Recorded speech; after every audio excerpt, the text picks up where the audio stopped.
Hello everyone, and welcome back to the channel. Today, we're taking a deep dive into something we all use every single day, something that has completely revolutionized our lives, the internet. But have you ever stopped to wonder, how did this amazing thing actually come into being? It's a story that goes back further than you might think, starting not with social media or streaming movies, but with something much more academic. Our story begins not in a garage with a startup, but in the Cold War era. The year is 1969, and the United States Department of Defense was looking for a way to create a communication network that could withstand an attack. They wanted a system where information could still get through even if parts of the network were destroyed.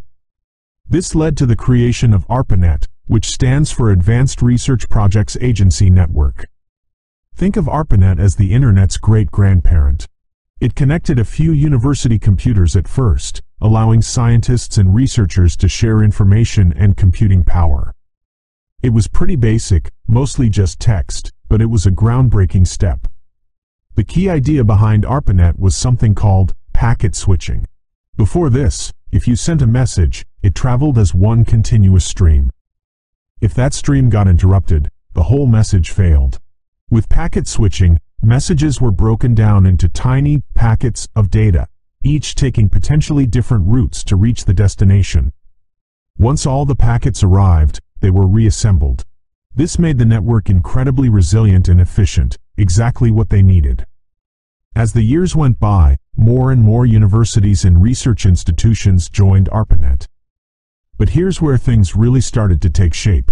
For these different networks to talk to each other seamlessly, they needed a common language, a set of rules. This led to the development of TCP/IP, Transmission Control Protocol, Internet Protocol, in the 1970s. Think of TCP/IP as the fundamental grammar and vocabulary of the Internet. It allowed different computer networks, even those built by different companies or organizations, to communicate with each other. This was a massive breakthrough, enabling networks to truly link up and form a larger network of networks. By the 1980s, the Internet, though still primarily used by academics and researchers, was growing. But it was still a bit clunky for everyday people. The real explosion happened in the early 1990s with the invention of the World Wide Web by Tim Berners-Lee.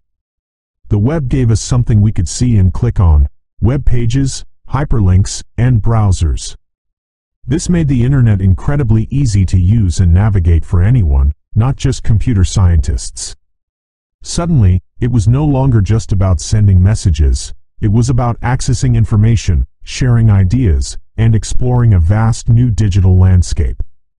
So, from a Cold War defense project to a global phenomenon, the Internet's journey is a fascinating tale of innovation, collaboration, and a relentless drive to connect us all. It truly changed everything, didn't it?